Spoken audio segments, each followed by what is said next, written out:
Good morning, everybody, and welcome to another edition of ATARC's Cloud and Coffee discussion. Again, my name is Chris Oglesby with Morphworks, and my co-host, Bill Hunt with SBA. Excited to start this show today and welcome our guest. Before introductions, the ATARC Cloud and Coffee is part of the Cloud Infrastructure Working Group. The intent is to bring a platform with a goal of lessons learned and ideas to the ATARC community to be used both in this discussion as well as at a later date from which it can be accessed from the website. Our focus will be a conversation about our guest experiences, past and present, executing modernization and transformation efforts. A little housekeeping, please feel free to enter any questions into the chat and we will address those as we can. Now let's move into introductions. Nancy is the CEO of the Global Electronics Council. For those of you that might have seen a little back and forth on LinkedIn and some of the invites, we'll get that exciting news here in a second. Nancy actually brings a unique perspective to our discussion this morning, bringing a discussion around sustainability and modernization as well as acquisition. And Nancy, welcome to the show.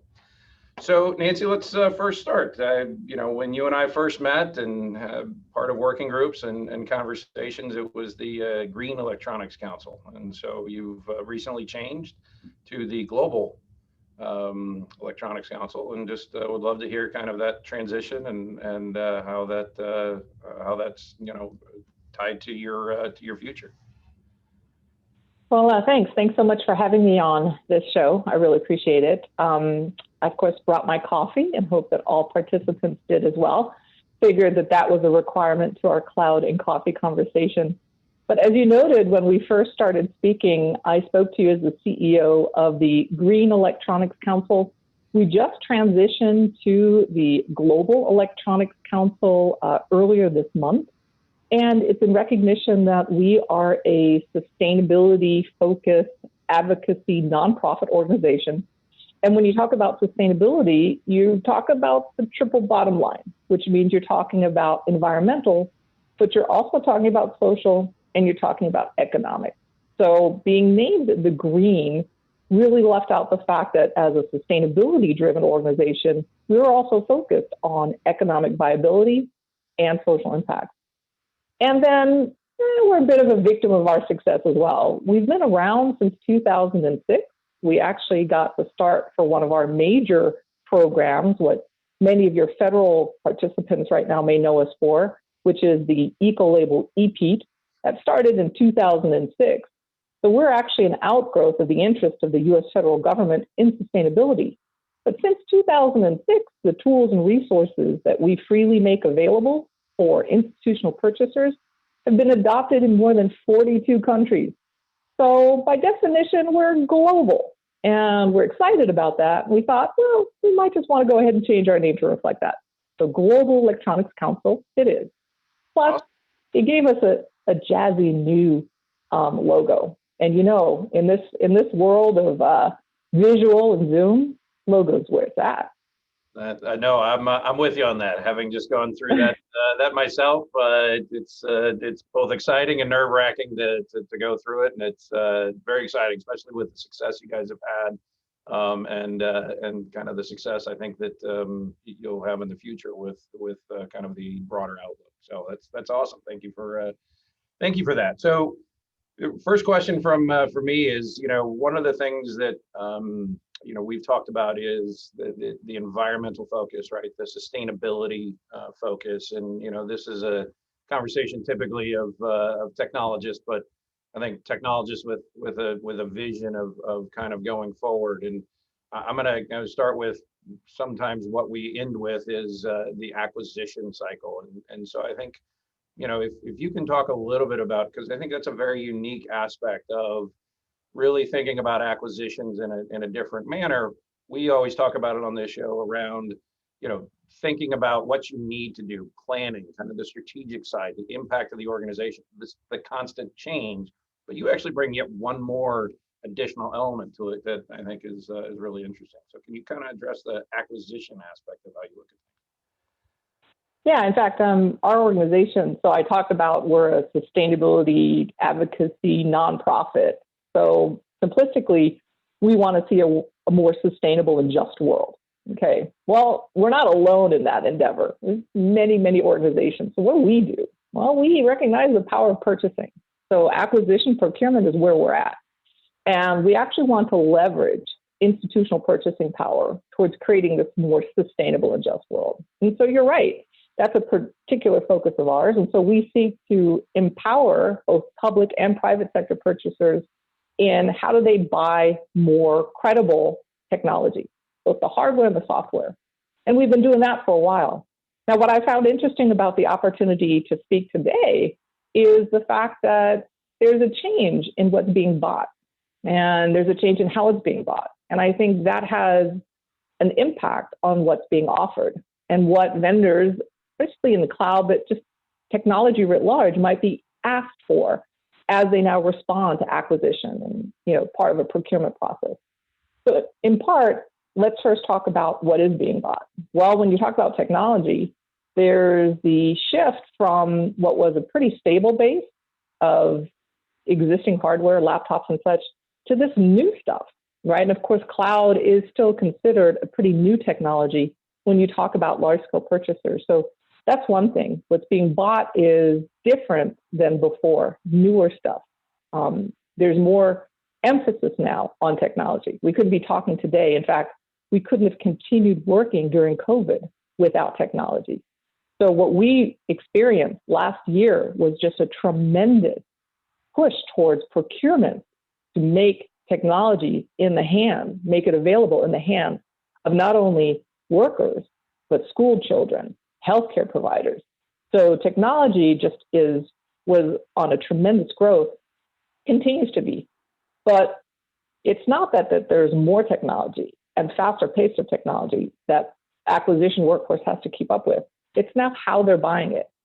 And previously they bought the hardware, right? They bought the laptops and the desktops and the televisions. What they're buying now is the service. We see this massive transition to, I don't necessarily want the hardware and the software. I don't want the hardware and the actual tangible asset. I want the output of that asset. Cloud's an output of an asset as well, right? It's an output of data centers. So that's what we're seeing is a big trend towards not the stuff, but what the stuff does.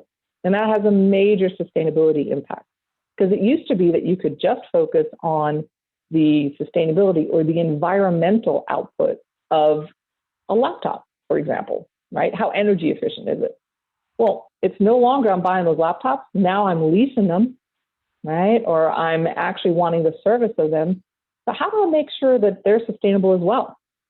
And if I'm buying, that service for hundreds and thousands of people, especially if I'm a country or from a big city, if I'm an academic institution, a healthcare center, right?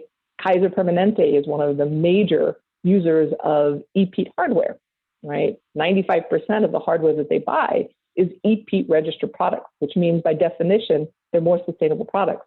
What happens when they start leasing them? So this is a big area of interest on how do you bring sustainability into new acquisition model when that model becomes not buying the hardware itself, but actually buying the output of that hardware. So let's keep rolling on that a little bit and get into the nuts and bolts here. So obviously, the show was Cloud and Coffee. My personal interest has been data center and cloud for a really long time. And like you say, the model is changing for how we're acquiring things. In the federal government and even at state and local level, nationally, we've cared about, like energy efficiency as one piece of the puzzle. And that's really as far as we have done our thinking on sustainability, right? That's the level of maturity the government generally is at as, we're looking at PUE. But it doesn't really take into account thinking about like the e-waste, like you're starting to talk about, all of this stuff that we are using. Can you talk a little bit about that piece of it? Because when we go to cloud, we're cycling through hardware a lot faster. We're not seeing it, but cloud is actually a data center that lives somewhere else. They're running these things at much more high usage than we do in the government sector. We have like usages around like 18% for most of our hardware, which means we can keep it a really, really long time and not replace it versus some of the biggest vendors who are burning out hard drives at such a rate that I don't even know how they keep up. And that changes the calculations for when you're talking about e-waste. So can you talk a little bit about how that factors in when we're talking about, like actually doing the acquisition and, what you all are focusing on that area. Yeah, so let's go back to this. You're now acquiring no longer the stuff. That's, of course, a question. Is e-waste is the largest growing waste stream globally, period.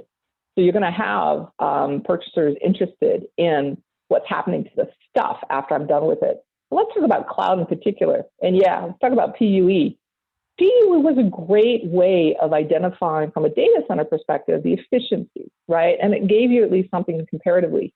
But in our conversations with the Joint Research Center, which is basically the group over in Europe who helps advise all of the countries under the EU what is sustainability and how do you include it in the public procurements there, they started recognizing also that you're not necessarily buying the data center, you're buying the cloud, which resides on it. So how do you break that cloud apart?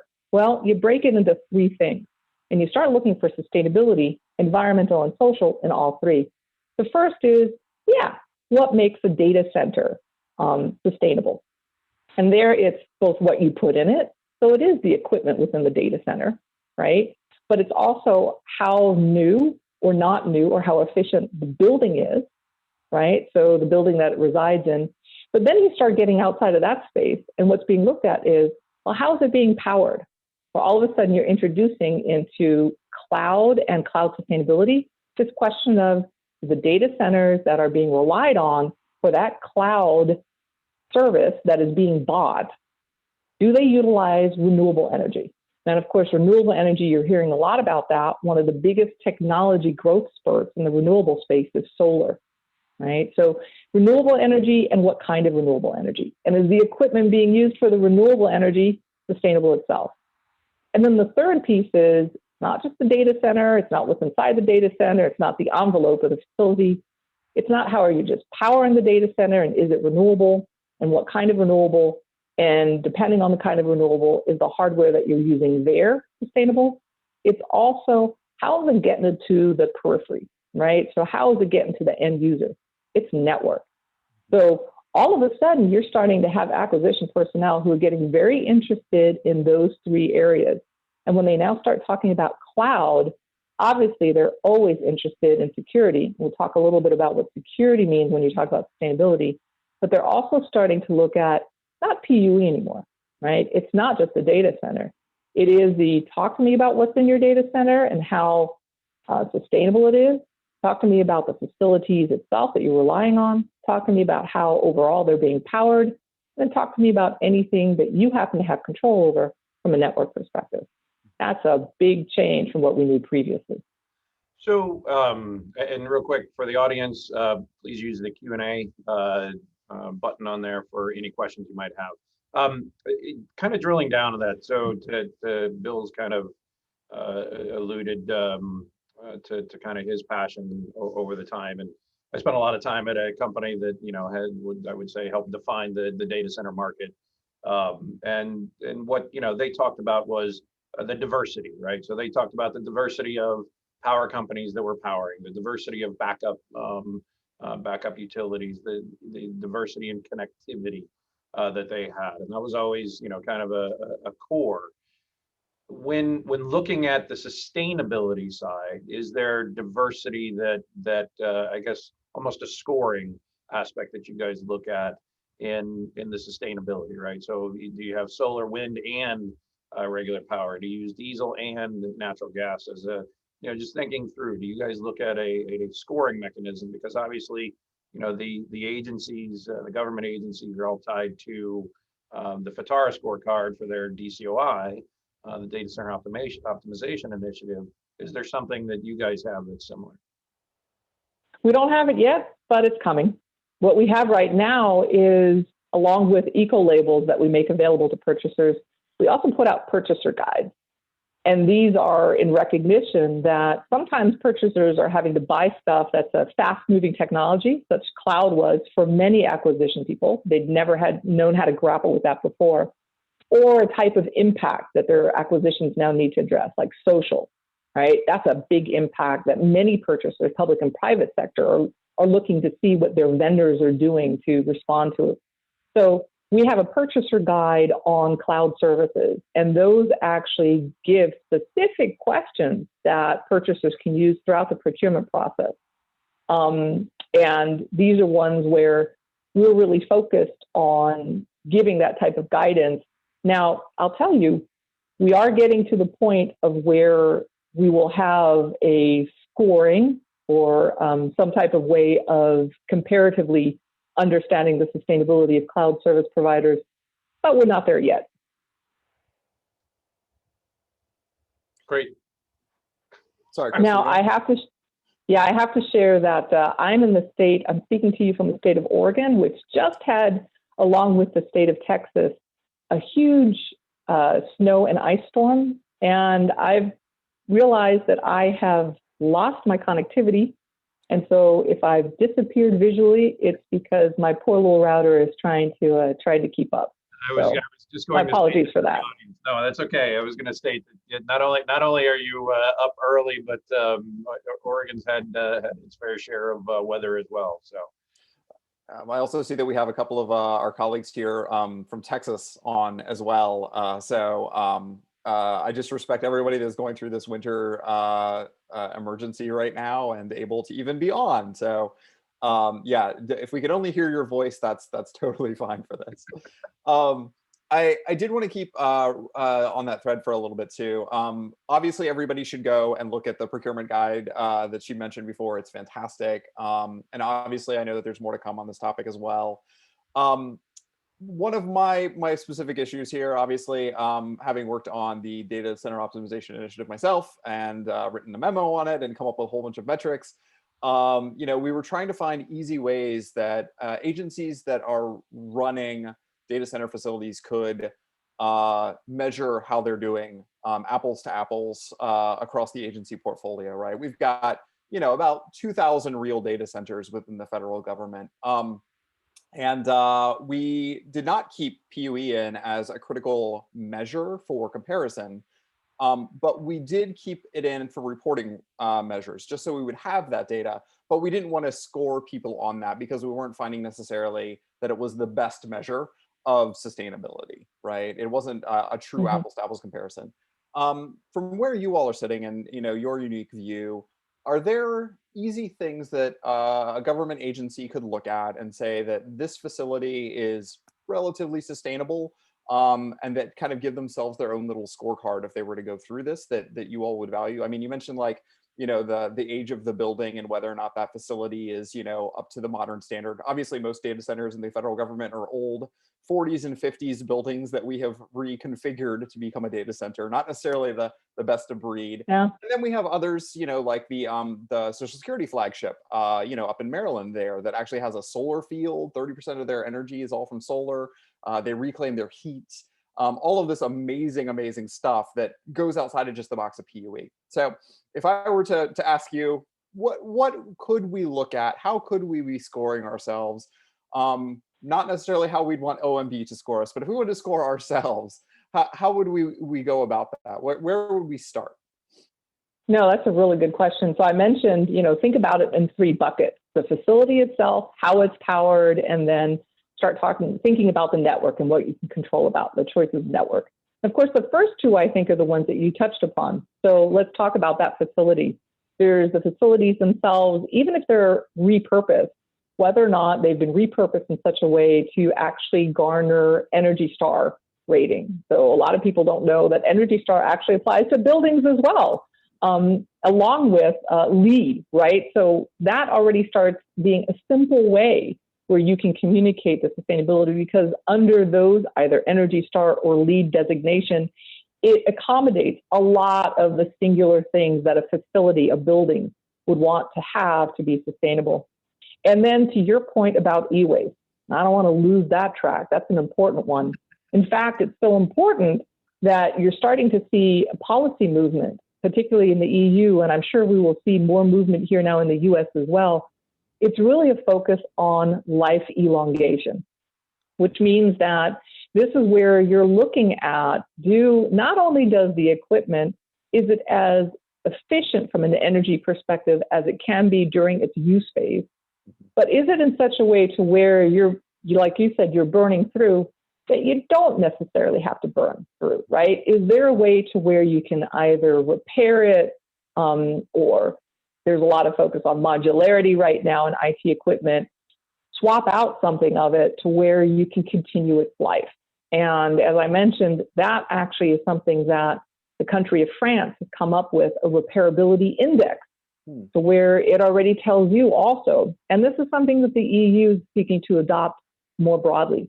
It's in recognition that our disposal culture that we have right now just cannot continue. We just do not have the wherewithal to have so much of our prized technology thrown away into dumps. And so it's not only repair, it's life elongation to repair and recycle, but it's also then starting to look at, if you want to recycle, doing so in such a way to where you're pooling out the materials, right? To where you're actually capturing those materials back and putting them back into a stream. But that's a little bit beyond what one would look at when you're looking at, is my data center sustainable? And I understand that. But really, you're looking at, am I putting sustainable products into my data center to begin with? What I'm putting it into, am I putting it into something Energy Star or LEED certified? And then you've already touched on it. Am I powering that facility through renewables? And if I were to say that, since we're creating, as you asked, are we creating some kind of scorecard? We are creating more specific guidance. You're focused on those areas, you're pretty much where that guidance is going to go. So I'd like to actually stitch a couple of things together, and we've talked about. So we've talked about the e-waste, we've talked about the data centers, the cloud, and kind of the getting most the service. But in the government, and I think quite honestly, commercially, there's a lot that are still kind of hybrid, right? There's pieces that you still need to have that you manage. I mean, I think about myself personally, right? Before the show started, I talked about kind of the green generation that I was raised by, and my grandmother, and I have technology at home that's stacked up, old iPads, old iPhones, that my kids will tell you I break purposely to get the next generation. But it's this pile of electronics that, two purposes. One, we have in the government, you have agencies that are heavy research, you have agencies that are heavy consumer focus and mission, and so there's this balance of we have agencies that have kind of this hybrid environment, but how do you not only kind of move through the e-waste, but the security aspect of things, right? Because there is a security component to that, right? There's the old school, just drop it in the shredder and away you go.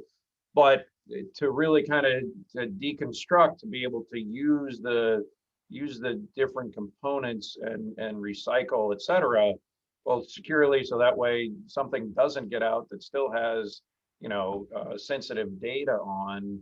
I mean, that needs to be taken into account, correct? Yeah, it does. And you're running into what is an increasing tension between what's understood to be sustainable and what's understood to be secure. So great. You want life elongation, right? You want to keep products in play as long as possible. And I started our conversation with this change that we're seeing in acquisition, to where they're wanting to buy the service of it, not the hardware itself. So it starts becoming advantageous for those who are providing that service to the government to keep the equipment in play, right? The more that you can lease it over and over and over, the better financially it is for you. That's a great business model. Good for sustainability, good for the vendor. Problem is exactly what you put your finger on. If I life elongate, I'm repairing it or I'm refurbishing. Well, okay, you're repairing it. Tell me that it went to a secure repair facility. Well, what's a secure repair facility? It's one of those that hopefully who's touching it, because depending on how that IT is being used, there's some pretty important information that's going over that IT, right? Or what about, it's refurbished. I'm taking parts out. I'm putting other parts in. How do we know that those parts are secure themselves? Where did they come from? Traceability. These are challenges we already face just with the core products. So yeah, this intersection of, we want to be sustainable, we want a long life gate, we don't want to put it in the e-waste stream, because we're going to repair it and we're going to refurbish, starts running into the security realities that we live in, which is, but I don't want somebody I don't know touching it. And I don't want something that I can't confirm is okay being put in it. And that's a challenge. And I wish I had a ready-made solution for you, but I don't. This is one that we're focused on extremely because it cannot become an either or, right? The world cannot accommodate a growing e-waste stream, but it also can't deny that we need to make sure that the IT that we use is secure, particularly in the cloud space. So yeah, it's one that we'll be working on and is a number one interest of us right now. Good question. Excellent. You know, that kind of teases out something that we had talked about when we first chatted a couple of weeks back. You know, this concept of the supply chain, right? You know, obviously this is a hot topic on everybody's mind right now, you know, given the big SolarWinds breach right now, where we're seeing, you know, these vulnerabilities introduced above and beyond just like a low-level hack to a primary vendor, right? We're seeing things introduced at lower and lower levels and code bases. We're seeing the potential that things could be introduced into chipsets at a distributor and a manufacturer, you know, 6 or 7 levels below. And, you know, you had mentioned that, you know, it's the other side of the same coin for like the sustainability practice. Like a computer is not made by one company anymore, right? Like you have all of these different vendors who are putting together these components from the different pieces and parts that they're getting. And those come from a number of different sources. So when we're thinking through that, you know, it's all of these different components need to be secure and from secure facilities, from places and companies that we trust. And simultaneously, now we have to think about the sustainability factor of every single piece in that chain. I know you said you're still working on it, but can you give us a little teaser about, you know, where you all are thinking and how that ties back to what existing work is going on in the security community as well, you know, both the stuff that you all are doing here and abroad? No, I appreciate that. So I think our conversation was based on where I was sharing my time at GSA, right? I had the honor of being at the General Services Administration. And this is the time that we were starting to talk about FedRAMP and, you know, how do we increase the security of IT equipment? And when I was there, it was, as many people think about it today, oh, I have this security conversation over here, and then I have this sustainability conversation over here. But sustainability, especially environmental and social impacts, are increasingly found in the supply chain. Mm-hmm. So when we now talk about, hey, is this end product secure? Or, hey, is this end product sustainable? Guess what? When you're going to the supply chain, you tend to be talking to the same person. You're just talking about different attributes. So even at that time at GSA, I said there is an inherent need to actually combine these conversations. It's two sides of one coin. Keeping them separate just makes additional work for vendors in the supply chain because you're tapping the same ones. You're asking them for a level of transparency about their product and their practices that you want anyway. You not only want to know where a product now is being made or a component is being made, by knowing where, you also know about the social impacts that need to be mitigated.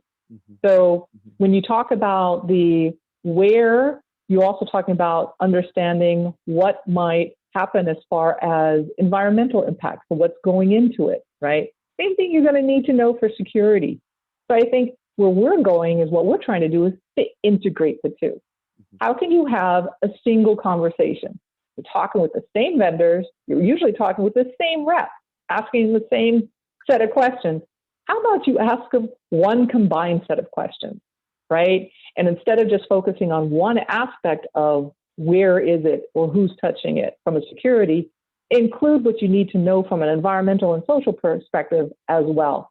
And it starts making sense, right? They understand, oh, you want to know where this is being made because you need to feel secure that there's some level of transparency and insight. You also want to know to make sure that those workers are being paid correctly, right? That they're not being locked up in the facility, that they're able to exit if a fire or emergency happens. These basics that we all expect. So why don't we just combine it? So what are we doing? That's what we're trying to do, is integrate a set of questions that you can ask that actually, when deployed throughout a supply chain, get to security and sustainability in one fell swoop. It's an easy lift. That can't be so hard. Well, so it seems like there was like-minded thinking with Bill. At the same time, we got a question on wondering if there are parallels between the controls necessary to manage that supply chain risk for security and those for sustainability.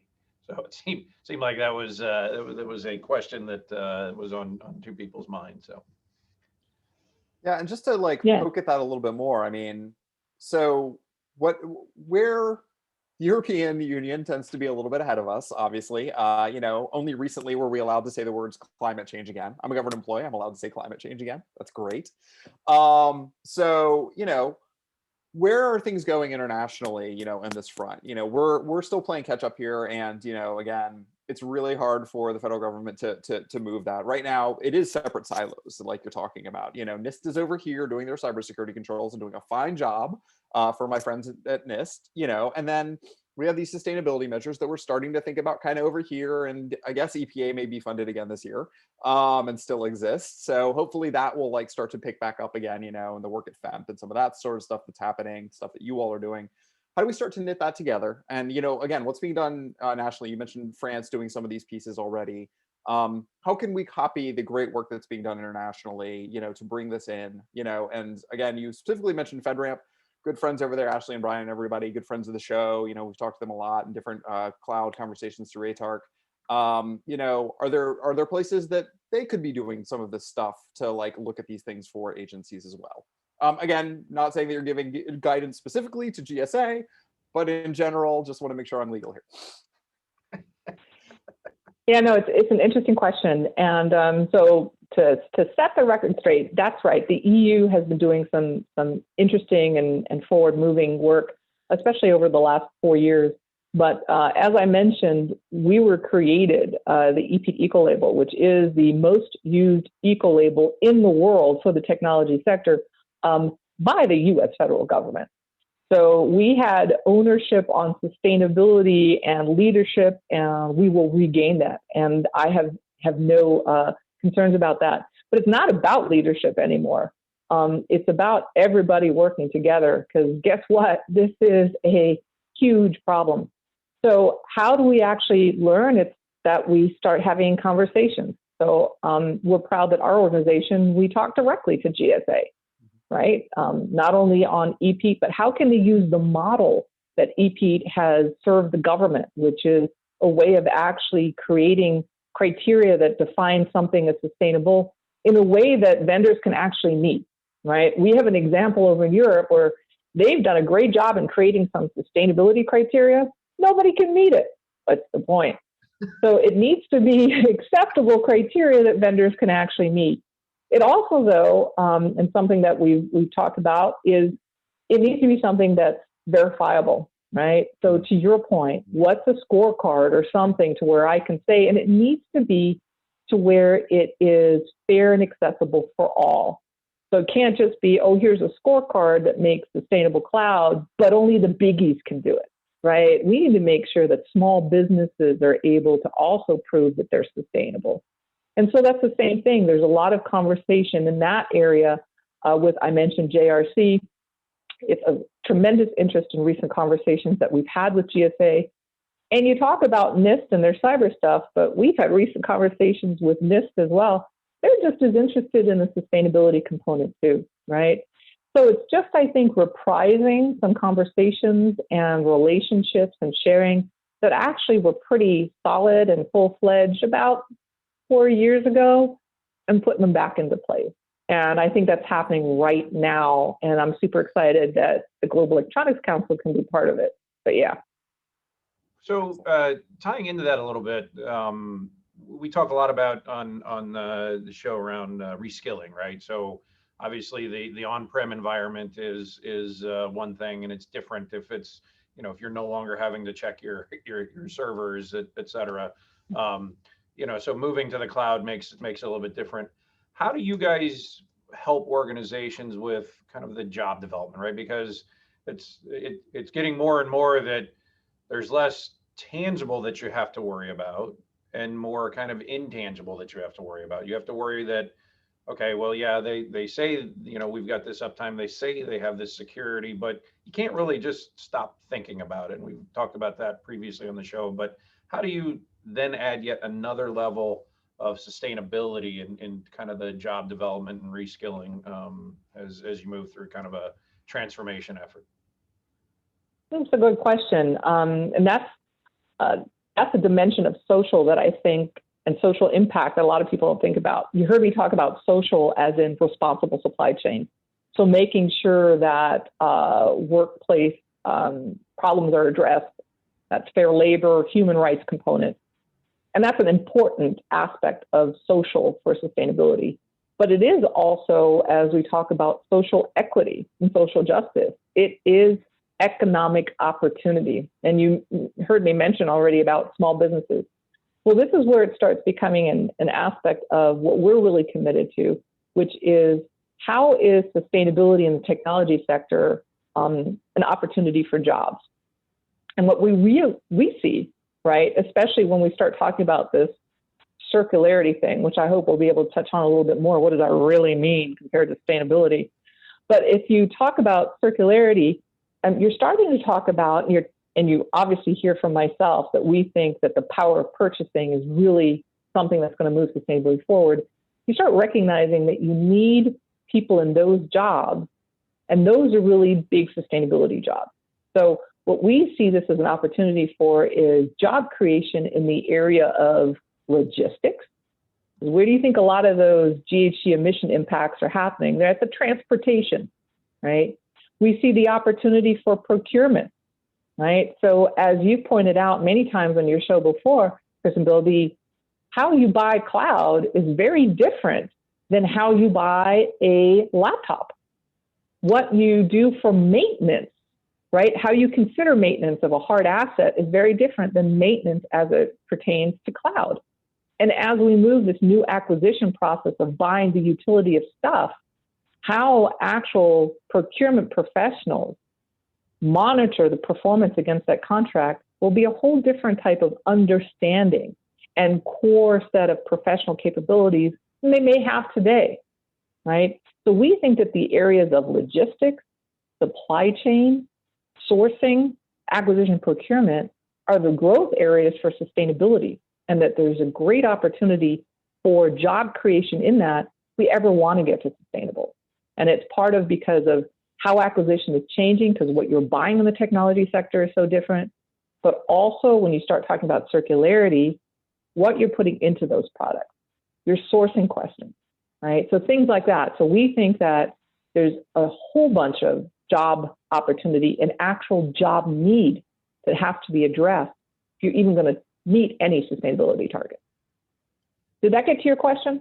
Yeah, it did. And I think you kind of read my mind, because I wanted to lead that into one of the topics that we talked about in kind of our prep a couple of weeks ago was the circularity that you guys look at. And I think that is key. And the way you addressed it, I think is unique, because I do think, organizations still silo, aspects of it. And I do think the sustainability piece and the way you guys are looking at it takes into a broader view for an organization. And so, yeah, I would love if you would now kind of lead into the circularity aspect that you guys look at, because I think it's a broad discussion aspect that organization needs to think about. So I'll throw that one back at you.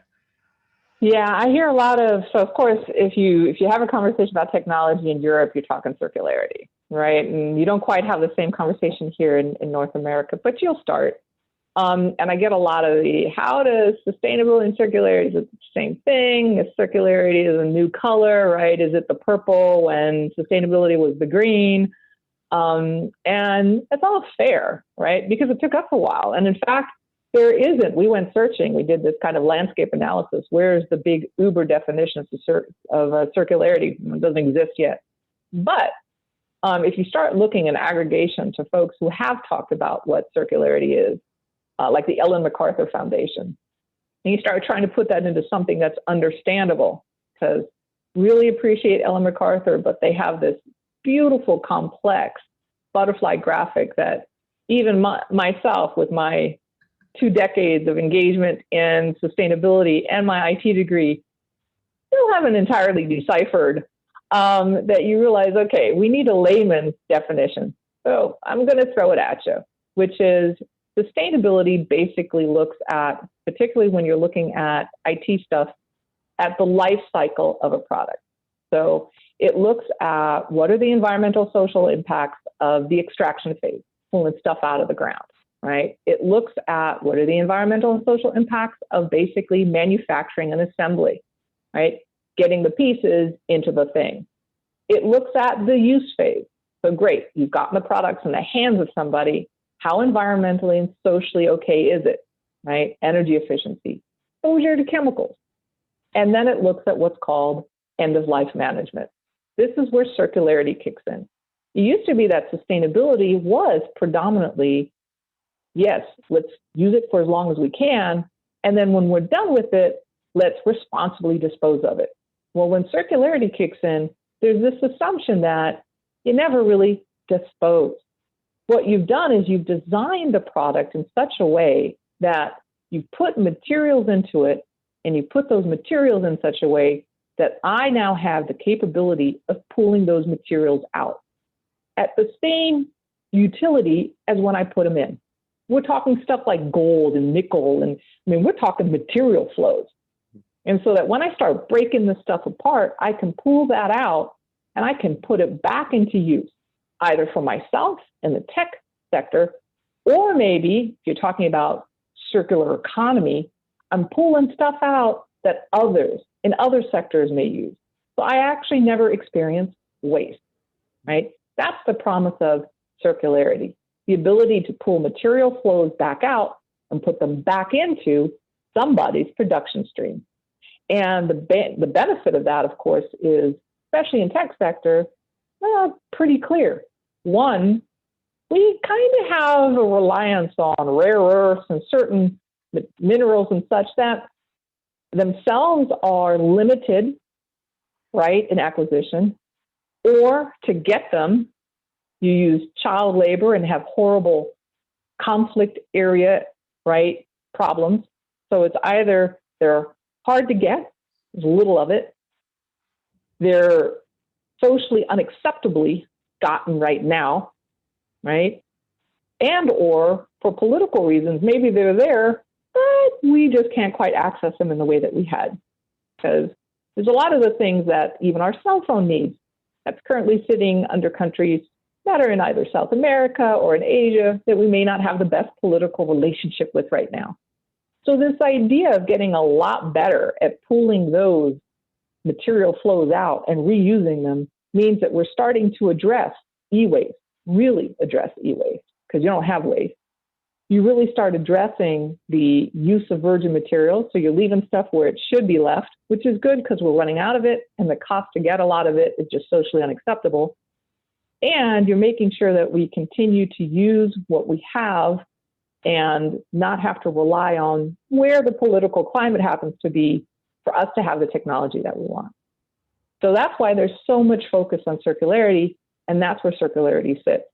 Now, it sounds really like that's a great idea, I'll get behind it. But that's going to be hard, right? We've been working on recycling for how long, right? Even just figuring out, we already talked about potential security concerns with life elongation. What happens when your product actually finally doesn't serve its purpose anymore? And now you got to go ahead and get it, right? You need to get it somewhere to where it can then be broken apart for those material flows.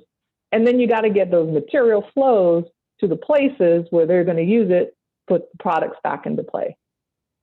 And that is why I said for sustainability to actually happen at global scale, one of the areas where we're going to need jobs is logistics.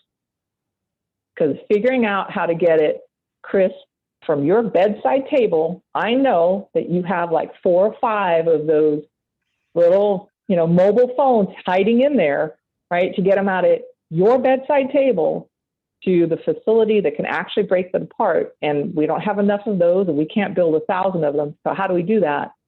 Break it apart and then bring those materials back into flow so that the tech companies, large and small, can use it. That is a serious challenge. So, and I don't have the answer for that either. no, it's interesting, right? Because I'm curious. Are there again with kind of the concept of recycling just in general, right? I mean, as a kid, I was going around picking up aluminum cans because they paid me, right? You go to the machine, you dump them in, and you made money. And I was always on a hustle for for the dollar. But it was the start local, move to global. Are there areas that within local governments that have started kind of this process? Because my daughter is working with an organization that's picking up glass, right? And I was just reading the article on Fairfax County as a whole has taken glass recycling to a new level, and just the people that are willing to buy that, the countries that are purchasing that, the aspect of that's starting from the bin in my backyard to to kind of a business model, so to speak. So, are there organizations that or locations that have really kind of excelled in this area on a local basis, or are there things that they could do? Well, I think there's definitely, of course, recycling firms, right, that are available, and different jurisdictions have different approaches to how you are able to drop off appropriately tech stuff, right? There are very few places where you can actually put it curbside. Normally, you have to bring it to a specific recycling facility. And please don't take this conversation away as, oh, I'm just going to dump it in my trash and somebody's going to fish it out and all is well. That is not the case. But you put your finger on it. It depends on where you are, what you get to do, be it in Fairfax, what I get to do in Portland is going to be different. What I get to do in the United States and what's happening in France is going to be different, right? It's those differences that pose the challenges. In the United States, we don't have a federal approach to recycling. We have, every state has their own different.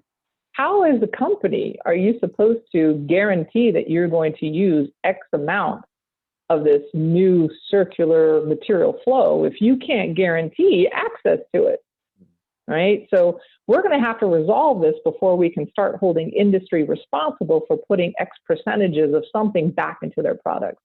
And I think there's some policy conversations happening. I know that NIST just recently actually had a workshop on circularity and what does it take, right?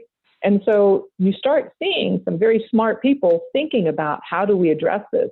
And part of that conversation, even at NIST, was, hey, we're going to need a whole different approach to logistics at a global level, and a recognition that nobody right now has stepped up. That's a really great opportunity for some hard thinking to come into play. And I think that as we consider circularity, it's also a huge design opportunity. Right now, we already see that there are chemicals and metal alloys that are used for very good purpose in a number of IT products. But the choice in those means that when you try to break them apart from a material perspective, it's hard to do. So increasingly, if you are a vendor and you're trying to think 3, 4, 5 years out, what might a purchaser ask, especially when they start talking about circularity? What they might start asking, and it's actually a question in our guide, is, have you looked at the materials that are within your product from a circularity perspective? Can they be pulled out? Or by deciding, using these particular chemicals and metal alloys, have you almost decided, even not knowingly, that these aren't going to be circular products because you can't break the materials back out? So it's things like that that you never thought you would see that in a procurement. You may not see it as quickly in U.S. procurements at the federal level. You probably start seeing them at the state level. Let's talk about California. And you're definitely going to start seeing them in the markets of the EU. So I'm champing at the bit a little bit here because you've laid out 3 or 4 things that are just massively important topics for me. And I'm going to try and get them out of my brain and into words this early in the morning as coherently as I can. So I apologize in advance. So we have this issue of trying to be able to source these items, and both the creation and manufacture and the creation of jobs around that, and also the breaking back down of these into their components. Obviously, from a security standpoint, like building things locally in the United States solves a lot of our problems with regard to supply chain risk. Some of the major concerns there, not all of them, but some of them. So as we're talking about building jobs to do the manufacture and to do the teardown, to reclaim these materials and trying to build that up in the United States, it's impossible to talk about that without going back into the equity component that you mentioned, right? Like a lot of these jobs involve dealing with really toxic materials frequently, potentially hazardous working conditions. And we know that the exploitation of labor that happens overseas is a constant problem. Yeah. As we look towards potentially maybe building those sorts of jobs in America here, how can we actually address the equitability conversation without getting too far ahead of ourselves here? But like, what should we be doing as we're trying to build up an industry here locally to fill some of that gap?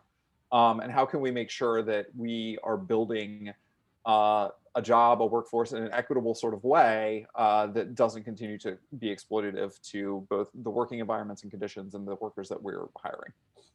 Sorry, that's a big one. I apologize. Well, Bill, I'm going to, on my ever decreasing cup of coffee, try to respond to that. But the caffeine's getting a little low here. I will admit. But you raised some really good questions. And again, let me mention that we do have purchaser guides.